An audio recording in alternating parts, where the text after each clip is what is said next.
Hello friends, मैं हूं Kaushiki and welcome to my channel. आज है संडे और आज है सजने संवरने का दिन, जिस दिन की हम करते हैं हेयर की प्लकिंग। तो समहाउ फीमेल्स जो है वो एसोसिएट करती हैं अपनी ब्यूटी को to lack of body and facial hair. और अनफॉर्चुनेटली कुछ लेडीज जो हैं उनकी बॉडी में ज़्यादा फेशियल हेयर होते हैं as compare to others. And I been getting so many request to do a video जहाँ पे कि हम हिर्सुटिज्म और इंक्रीज बॉडी फेशियल हेयर के ट्रीटमेंट के बारे में बात करें। तो आज हम उसी के बारे में बात करते हैं।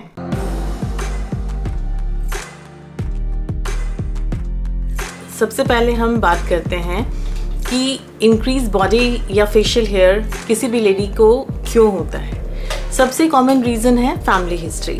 बहुत बार आपके शरीर में कोई भी तरह की प्रॉब्लम नहीं होती है, इट इज़ जस्ट कि आपके पास आपके मदर का, मौसी का, नानी का, उन लोगों के पास में ज़्यादा बॉडी फेशियल हेयर रहा है और इसी कारण से आपके पास भी बॉडी फेशियल हेयर ज़्यादा है, जिसके लिए कोई हार्मोनल डिसबैलेंस होना ज़रूरी नहीं है। सेकंड कॉज होता है कि कोई हार्मोनल डिसबैलेंस है और किसी प्रकार का हार्मोनल डिसबैलेंस जो है वो कर सकता है हिर्सुटिज्म। वो है या तो आपकी ओवरी से कोई हार्मोनल डिसबैलेंस हो रहा है या आपके शरीर में एक एड्रिनल ग्लैंड होता है। तो ये दोनों जो ओवरी एंड एड्रिनल ग्लैंड होते हैं, they are responsible for making male hormone in our body. There are various type of male hormone और हर फीमेल की बॉडी में मेल हार्मोन बनता है, पर अगर वो बहुतायत में बन रहा है, ज़्यादा बन रहा है जितना एक्सपेक्टेड है, तो वो हमारी बॉडी में facial hair, acne, male pattern of balding, midriff पे बहुत सारा फैट डिपॉजिट होना, इसके फॉर्म में मैनिफेस्ट करता है। और तीसरी चीज़ है कि अगर आप ऐसी कोई मेडिसिन ले रहे हैं, कुछ ऐसी मेडिसिन होती हैं जो आपकी बॉडी में मेल हार्मोन लेवल्स बढ़ा देती हैं, उससे भी आपकी बॉडी में फेशियल हेयर वगैरह बढ़ सकता है। जैसे कि बहुत सारी स्पोर्ट्स वाली लेडीज जो हैं मसल बिल्ड के लिए एनाबॉलिक स्टेरॉइड्स लेती हैं, या डेनाजोल नाम की एक मेडिसिन है जो पहले दी जाती थी इरेगुलर पीरियड्स के लिए या हेवी पीरियड्स के लिए। उसका भी कुछ मैस्कुलिनाइजिंग इफेक्ट होता है बिकॉज वो मेल हार्मोन बॉडी में बढ़ाती है। तो इन सारे कॉजेज़ के कारण से फेशियल हेयर ज़्यादा हो सकता है। अब आप किस ग्रुप में फिट बैठते हैं ये तो डिपेंड करेगा आपकी पूरी डिटेल हिस्ट्री लेने के बाद, और इसीलिए इस वीडियो को आप ज़रूर यूज़ करें एज अ गाइड, बट वो आपके गायनेकोलॉजिस्ट से जो होने वाला विजिट है उसको रिप्लेस नहीं करता है। बिकॉज ये देखना पड़ेगा बाय टेकिंग एडिक्वेट हिस्ट्री, आपके हार्मोनल टेस्ट वगैरह करा के आपके गायनेकोलॉजिस्ट को, कि ये आप कौन से ग्रुप में फिट बैठते हैं। और कई बार गायनेकोलॉजिस्ट को रेफर करना पड़ता है आपको रिप्रोडक्टिव एंडोक्रिनोलॉजिस्ट के पास में, जो कि एग्जैक्ट कॉज फाइंड कर पाते हैं कि आपका हिर्सुटिज्म क्यों हो रहा है। आज के टाइम में जो सबसे कॉमन रीज़न है इंक्रीज बॉडी फेशियल हेयर का, that is PCOD, polycystic ovarian disease, क्योंकि उसमें आपकी बॉडी में मेल हार्मोन की मात्रा ज़्यादा होती है। और जो इंक्रीज बॉडी फेशियल हेयर होता है वो लेडीज़ में बिल्कुल मिनिमल हो सकता है, वहाँ से लेकर के हो सकता है बहुत ही एक्सट्रीम तक, इतना कि उनकी डे टू डे जो फंक्शनिंग है, वर्किंग है, वो भी शर्म के मारे, जो कि होनी नहीं चाहिए बट होती है क्योंकि लोग बातें करते हैं, बुलिंग करते हैं, तो उसके कारण से उनकी लाइफ हैम्पर होती है। और आज हम without going too much in details of the technicalities हम बात करेंगे कि उनकी मदद किस प्रकार से की जा सकती है। तो सबसे पहले तो जो मोस्ट इम्पॉर्टेंट चीज़ है कि अगर आपकी बॉडी में मेल हार्मोन ज़्यादा है तो उसको काउंटरैक्ट करने के लिए आपको फीमेल हार्मोन देना पड़ेगा। और वो फीमेल हार्मोन कहाँ से आता है? वो आता है कंबाइंड ओरल कॉन्ट्रासेप्टिव पिल्स, उन पिल्स से आता है जिसमें ईस्ट्रोजन और प्रोजेस्टेरॉन दोनों प्रेजेंट होता है। और ईस्ट्रोजन वो हार्मोन होता है जो फीमेल हार्मोन होता है। अब एस्ट्रोजन के साथ में जो प्रोजेस्टेरॉन यूज़ किया जाता है वो अलग अलग टाइप्स के होते हैं। प्रोजेस्टेरॉन की बहुत सारी वैरायटी होती है। तो कुछ ऐसे होते हैं जो कि जिसमें खुद से मैस्कुलिनाइजिंग इफेक्ट होता है, जो आपकी बॉडी में मेल हार्मोन को बढ़ाते हैं, तो उनको अवॉइड करना चाहिए।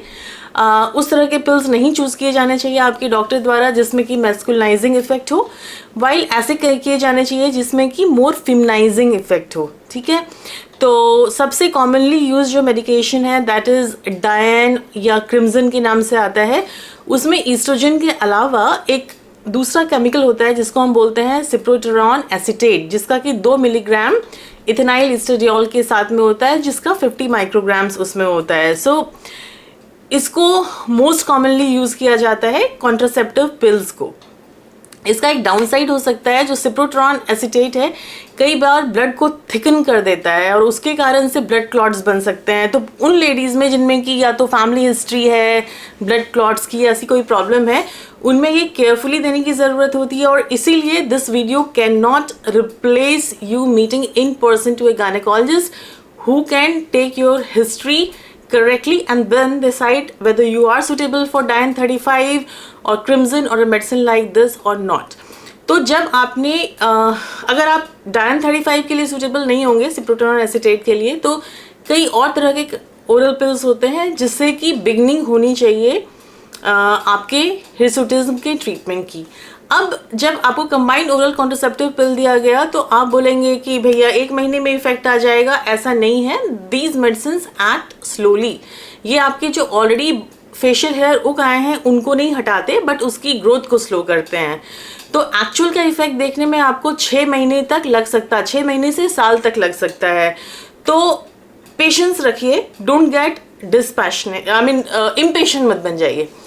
तो उसमें क्या है कि अगर मान लीजिए कि 6 महीने के बाद भी आप डॉक्टर के पास जाते हैं और आपका लग रहा है कि बहुत ज़्यादा फ़ायदा नहीं पहुंच पाया है बिकॉज ऑफ द सिप्रोट्रॉन एसीटेट वाला जो आपका कॉन्ट्रासेप्टिव पिल था, उस सूरत में हम सेकेंड लाइन मेडिकेशन भी ऐड कर सकते हैं।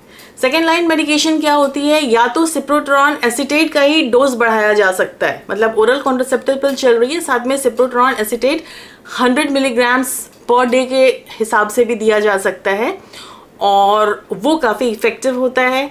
अगर आप किसी कारण से सिप्रोट्रॉन एसीटेट के लिए सूटेबल नहीं हैं तो स्पाइरोलैक्टोन नाम की एक मेडिसिन आती है जो कि यूजुअली लोगों को दिया जाता है डायूरेसिस के लिए, यानी क्या मतलब पेशाब की मात्रा इंक्रीज करने के लिए, बहुत बार ब्लड प्रेशर के पेशेंट्स को दिया जाता है।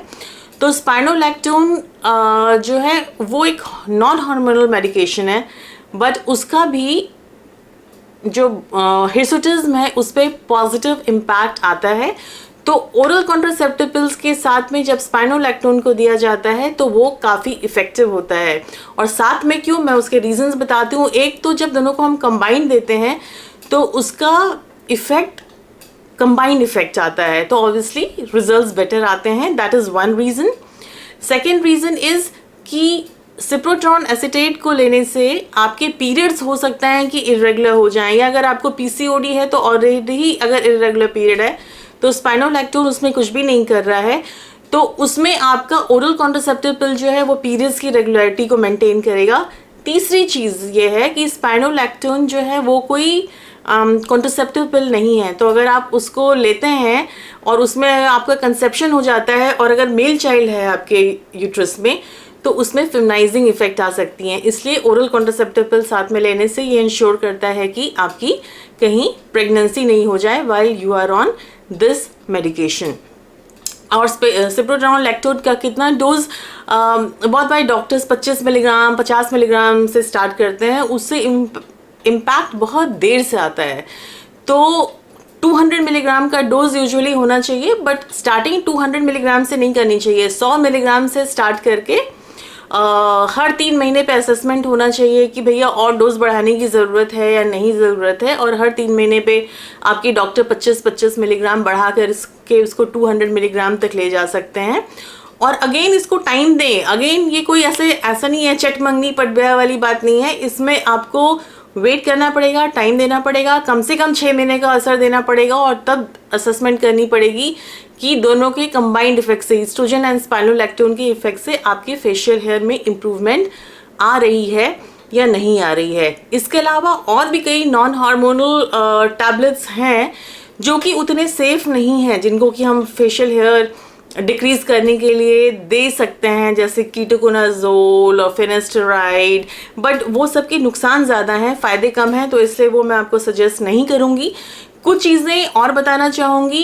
एक तो ये कि जो फेशियल हेयर ऑलरेडी आपका उग चुका है या बॉडी हेयर ऑलरेडी उग चुका है, वो मेडिसिन से नहीं ख़त्म हो जाएगा, तो उसको तो आपको निकालना पड़ेगा। और निकालने के लिए तरीके हैं, इलेक्ट्रोलिसिस होता है, लेज़र होता है, तो वो आप डर्मेटोलॉजिस्ट से मिलें, वो आपके लिए डिसाइड करेंगे कि कौन सा तरीका, इलेक्ट्रोलिसिस या लेज़र, आपके स्किन टाइप के हिसाब से आपके लिए ज़्यादा सूटेबल है। लेकिन जब आप इन मेडिसिन को ओरली लेंगे तो वो रेट ऑफ ग्रोथ जो है उसको डिक्रीज कर देगा। उसके अलावा एक क्रीम आती है वेनिका के नाम से, ठीक है, दैट इज़ द कंपाउंड, और उसका मैं जो उसके अंदर कंपोजिशन है, केमिकल है, वो यहाँ पे नीचे लिख दूंगी। बहुत इजीली वो अवेलेबल आपको नहीं होएगा केमिस्ट के पास में, लेकिन अमेज़न पे बहुत आराम से मिलता है, तो उसको आप मंगा सकते हैं। और उसको सुबह शाम दिन में 2 बार लगाना पड़ता है। और कब तक लगाना पड़ता है, अगेन उसको भी 6 महीने का टाइम दीजिए। वो आपके वीट या इस तरीके के क्रीम की तरह से नहीं है जो कि आपका सरफेस से हेयर रिमूव करता है। अगेन वेनिका भी जो है आपका अंदर से ग्रोथ जो हेयर का है उसको कम करता है, तो वेनिका का यूज़ किया जा सकता है। उसके अलावा अगर मान लीजिए आपको पीसीओडी है और आप ओवरवेट हैं, तो एक चीज़ याद रखिए कि अगर आपको अपने फेशियल हेयर, बॉडी हेयर से निजात पानी है तो आपके लाइफस्टाइल को आपको ठीक करना ही पड़ेगा। मैं नहीं कह रही कि आपका लाइफस्टाइल गड़बड़ है, पर अगर आपको लगता है कि उसमें गुंजाइश है, अगर आप ओवरवेट हैं, तो आपको एक्सरसाइज करनी पड़ेगी कम से कम 45 minutes to an hour, mild to moderate, या एक्सटेंसिव एक्सरसाइज भी कर सकते हैं। उसके अलावा आपकी जितनी भी बॉडी की कैलोरी रिक्वायरमेंट है, जो कि जिसके लिए मैं अलग से वीडियो बना दूंगी, मैंने पहले भी बनाया है इस चैनल में, अगर आप ढूंढेंगे तो आपको मिल जाएगा। तो जितनी भी आपकी टोटल डेली एनर्जी रिक्वायरमेंट है, उससे कम 500 कैलोरी आपको कम खाना चाहिए, ताकि आपका फैट लॉस हो। और जब आपका फैट लॉस होएगा तो फैट में कन्वर्जन होता है मेल हार्मोन में। तो वो जो है वो प्लेस जहाँ की, मतलब फैट के लॉस होने से, सिंपली फैट अगर आपकी बॉडी में कम है तो मेल हार्मोन के भी आपकी बॉडी में कमी आएगी, और आपका बॉडी फेशियल हेयर तो ठीक होगा ही होगा, साथ में पीसीओडी से रिलेटेड और भी जो प्रॉब्लम्स है, इरेगुलर पीरियड, एक्ने वगैरह, वो भी कम होंगे।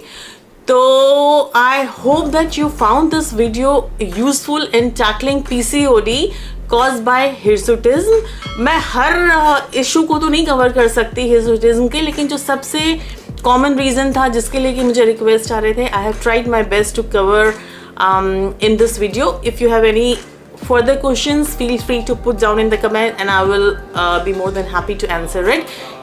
आपने और भी रिक्वेस्ट भेजे हैं, वो है स्कैंटी पीरियड्स के बारे में, उसके कारण क्या होते हैं, उनको उसके बारे में हम क्या कर सकते हैं, उस सब के बारे में हम बात करेंगे हमारे नेक्स्ट वीडियो में। अगर आपको कुछ भी और आपको लगता है, you want me to make a video on which you think कि आपको मदद मिल सकती है, please do feel free to put down and I will be more than happy to answer। Till we meet next time, have a good week ahead. Till then, bye bye from Kaushiki।